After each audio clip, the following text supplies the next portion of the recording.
number 4 murag iring hinutlo gikan sa kasahon ni San Guhan artikulo-pitulo ni Master Pupo kung ano ba'y mo ang dahon sa saging o ang mga tumboy mo'y lata nga bani sa saging o ang mga lalaki mo'y bunga o bunuan sa saging.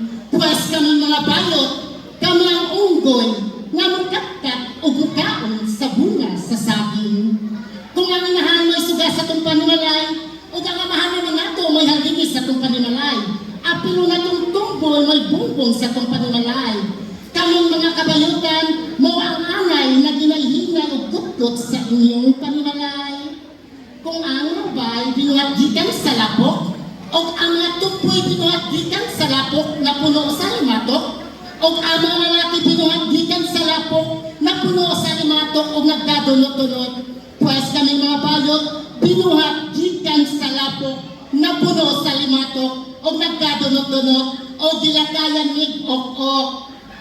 Kung ang inyong anak gipang hubak, bain na ikaw beltong buak, huwag tangang hubak as yung anak, diba?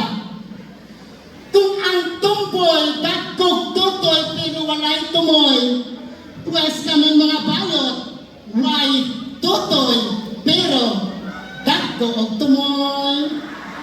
I am a first year high school college student of USG, University of San Jose Recoletos, taking up the Bachelor of Computer Science in Hugho Piso, minor in San Guhan, major in San Goku, subject Piccolo. Ang baklang nandito po sa inyong harapan, baklang-bakla po, no other than, greater than, more than, og si Michael Jordan, ikaon og saging tundan. Ang standard of Miss Welma Usaka Dosina, represently residing at Liloan, Southern Leyte.